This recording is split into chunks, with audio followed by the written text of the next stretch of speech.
And hello, everyone, from the wonderful world of sim racing. I am FormulaJuan, the one and only, with today's HyPrix highlights from GTC Round 7.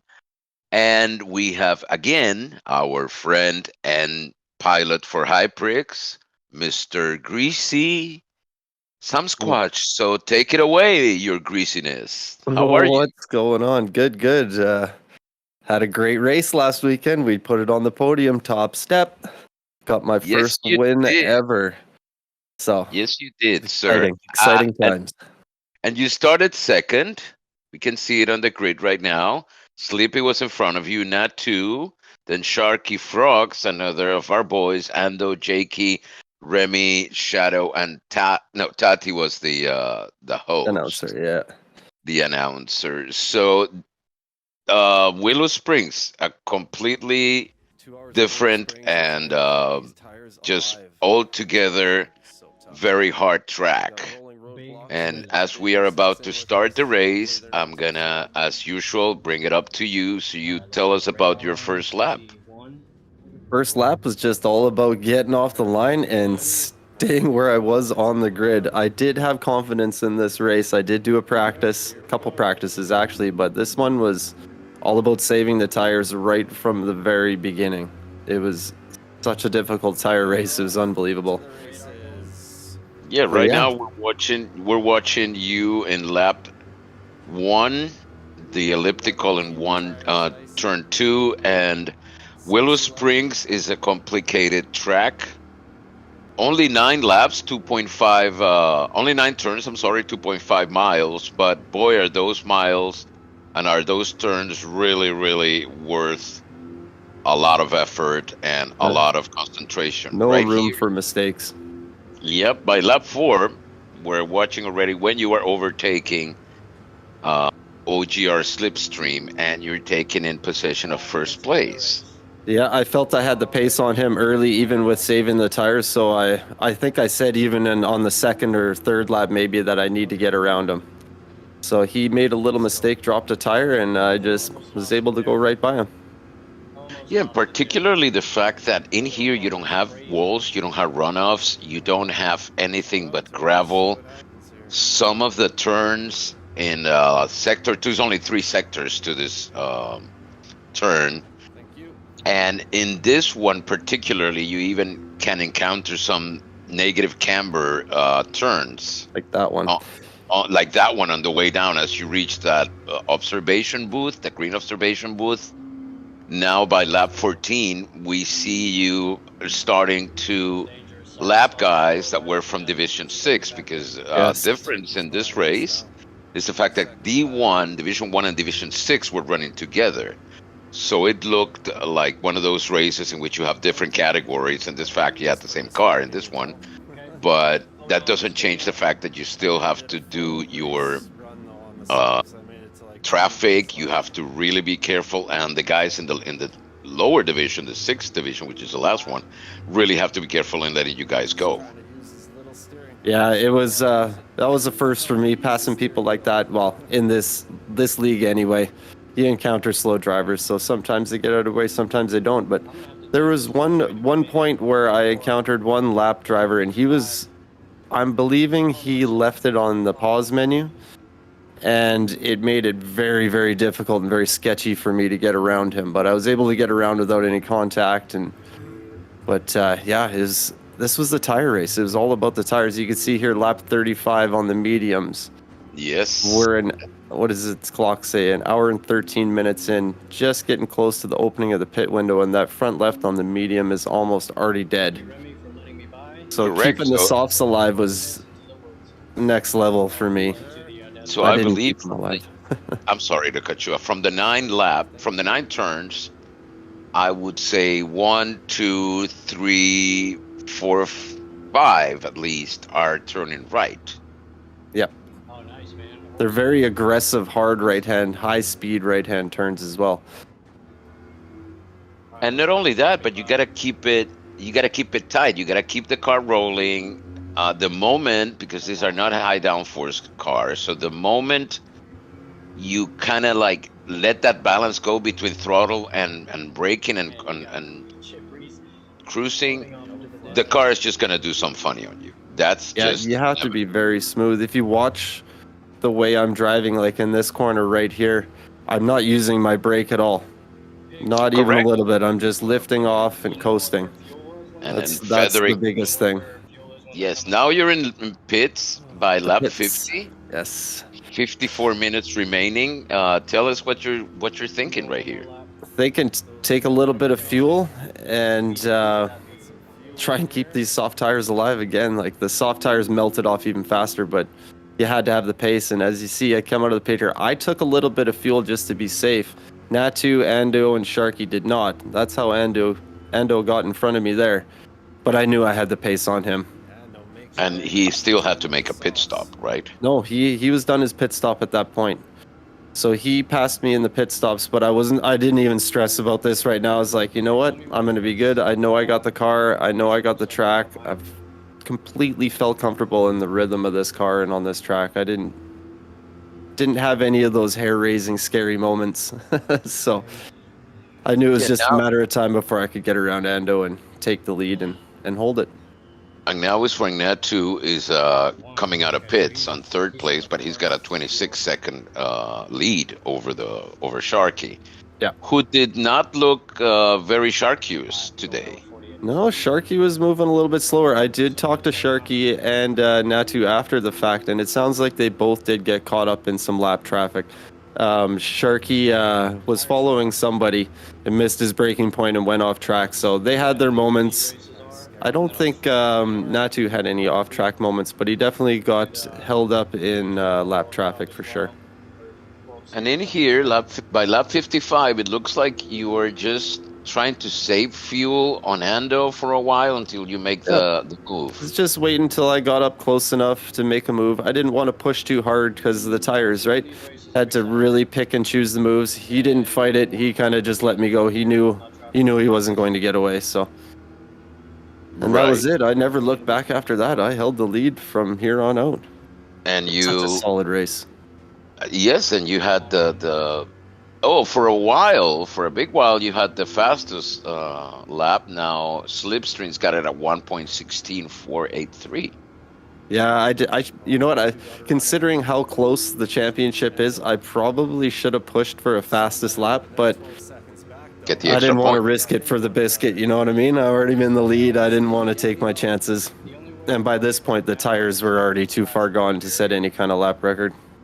Yeah, and there's no point. You got 13 seconds, almost 14 seconds off Natu. Ando is now in third place. And things are changing drastically for the guys behind you. Remy takes the dirt right there, and lap 81. Big spin. There's a lot of people out in the kitty litter on this one. Yeah, and once you get those tires dirty, that's it, buddy. The new tire model is crazy with the dirty tires. They get cold and dirty right after, and the car tries to kill you after the fact. That's insane. Yes, and it also affects that. I've noticed that physics also affect the traction that you get from the tires on the road. So now, look at me. Look at you. Final lap. Final lap. I'm getting ready to have my little celebration here. Without a tire, and you're still flicking lights there, trying to get somebody out of the way.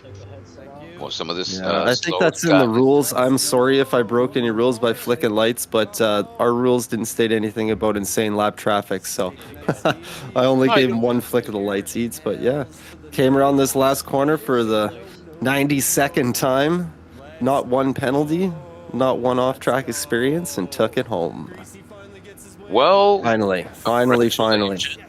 Yes, I can see you. We can see you celebrating there. It was, as you said, a solid race, but again, it demands a lot of concentration, a lot of focus, and I don't think it was easy for anybody who ran it. No, you know what though? Out of all the races that we've done so far in this championship, that was the one for me. That's the one where I felt calm, cool, collected, and like I had it. Well, that plays as an advantage because most people dread this track. It's Yes, not a they do. favorite. A lot of people. There you are. Number one, race position one. Started two, clean race. You get all the props. You get all the goodies. 224 miles. And in this one, Net2 came in third. Sharky was third. I'm not 2 second. I'm sorry. Sharky third. Ando fourth. Tech Racing fifth. And our own Frogs came in sixth. Yeah, it So was an interesting race, that's for sure. It's crazy having Division 6 in there now, but it's fun. yeah, because now There now you go. into the There's the position. points right there. 94, 92, and 88. Like we are so close. Yeah, but it's anybody's game up to this point. And tell us about what's coming up in the next few races. Next one this Saturday, it'll be the GR3 Lamborghini around Monza with the chicane. And Did a what are few your thoughts? laps. You know, I'm sorry. it's going to be an interesting race. I think it'll be fuel. You got the Lamborghini. You seem to have to rev out to get a lot of the power out of it. Whether we're just going to be revving it out and fueling up, that's yet to be determined. I need to do a full practice race, but tires seem to be okay. The car feels good around the track. It's definitely a track that people look at it and think this isn't so bad, but it can catch you out. It can definitely catch you out. So we're going to see a lot of people flying off track, I think, with Division 6. It's going to be wild. It's going to be fun. And of course, the Maratnus gloves You did know it. their job for you. They always bring me the good luck. They always do. Even when Well, I get in the go-kart in real life, they bring me the luck.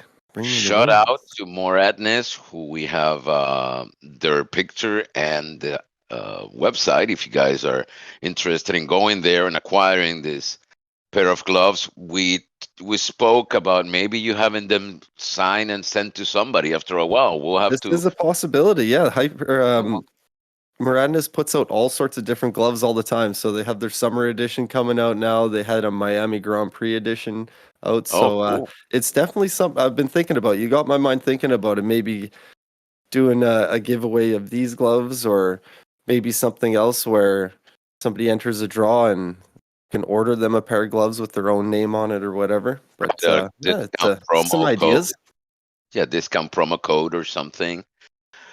So yeah, that has been it came out of very very fast today. Our HyPrix highlights brought to you by HyPrix, also Sim Racing City.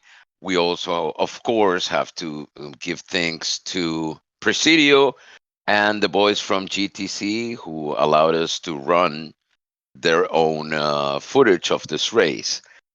Tell me one more thing, because this really is something that I wanted to address last time. Your pre-race routine. Is there such a thing as a pre-race routine that you observe that you use before any race? Is there? Because every athlete, it doesn't matter if it's a athlete or a real competitive individual, will have a pre-routine or a preset routine before they go into race. So how does yours work? How's yours? Just tell us a little bit about it. For me, the 2 hours before the race leading up, I'm a bucket of nerves. I hate it. I just want to get the race started. I don't know what to do. Just wander around. But then usually probably about 45 minutes before the race, I'll have a shower just to reset my brain. And then, yeah, I jump in and I don't do a whole lot to get in there. I usually have a shower before every race. I guess that's what I would do. Helps All me right, you reset don't. and then clean the brain out and get ready for the 2 hours of extreme concentration. Well, I can imagine if you're racing in the California desert, as Willow Springs is, and the temperature is rising, you better have had a shower because otherwise you're gonna be stinking everywhere in that podium. You know it. I'm just thankful that I have my rig in the basement now where it's nice and cold. Because before, when it was upstairs, it was a sweat fest. It was disgusting. And do you practice? Do you feel like when you practice before, is there a point in which you feel that if you start making mistakes, you better stay off the rig until the minute of the race? Yes, How does that work? 100%. I don't like to do a lot of practicing right before races, whether it's nations, manufacturers, these league races, because I find that I almost use up all my good laps in the practice. And then when I get into the race, I've picked up bad habits or something like that, and it just snowballs from there. So I try and I may do a couple laps just to warm up, get a feel of things, get the muscle memory back and on point, and then and then get into it right after that. But yeah, I don't Yeah, like to do huge practice races the day of. It's just too much. you hit a good point because sometimes when you're practicing, there's always, at least at my level, there's always one or two turns in which those are the ones that are going to hurt you. Mhm. And if by any chance a new turn, you change something, we're always twitching. We're always either downshifting, upshifting, braking, turning before the marker. If by any chance a new thing comes up that can really screw with your mind and your concentration, and you'll see that reflected on the racing. Maybe what I'm trying to get at is over practicing is not necessarily always a good thing to do. What are your thoughts on that? I agree with you there. There's a certain point, especially with these 2 hour races, like you can only sit down for 2 hours by yourself and bang that out. Like it's pretty boring driving around by yourself for 2 hours. The biggest things to do when you get into your practice races are get your fuel established and see how you're driving with your tires. The reason why I practiced that one, I probably did 2 practice races on that one, is because the tire wear was so crazy on that one. I never thought I'd be able to do that well with the tires, but I did those 2 practice races and I figured out where my wheel angle needs to be on every corner. And I just tried to duplicate that every single lap for 94 laps. Same downshift, same brakes, same everything. And I think my lap time showed how that I was running very, very consistent.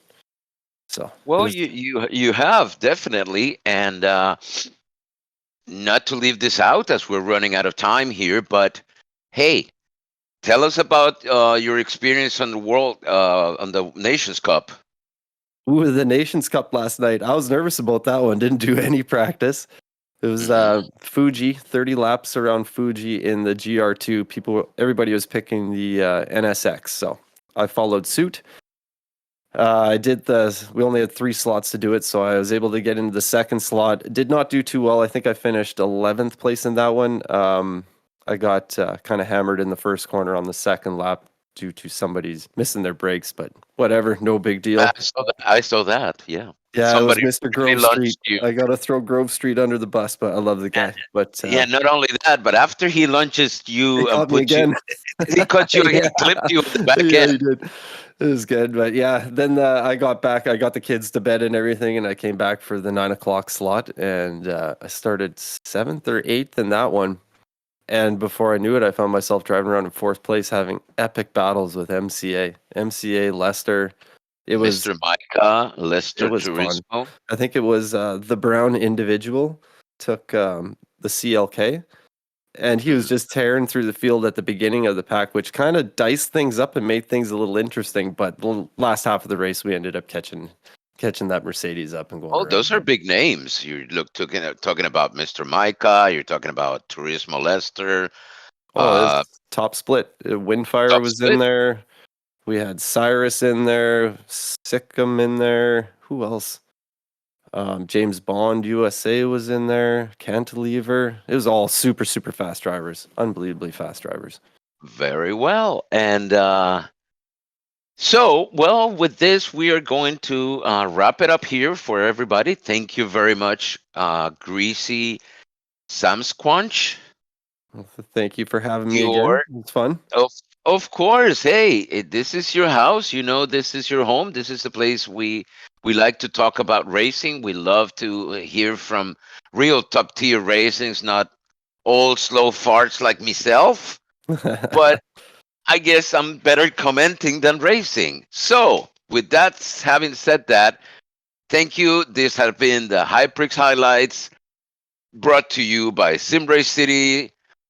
As I said, the best time, the best equipment for the best racing. HyPrix, our our home team, the people that Pixteca and the team can make this happen, and for you, and of course GTC champions for their constant support. Shout out to Presidio and Venom who are always there giving us the big push. Your social media outlets are YouTube at Greasy Sam Squanch, Twitter at GS Sam Squanch or G Sam Squanch, I'm sorry, and Instagram is Greasy_Sam Squanch. Your final words, sir. Well, my final words are get ready for next weekend. Remember to keep it greasy. That's all I got to say. All right, always. So with this Formula One, the one and only, thank you very much. We'll be seeing you next time, guys.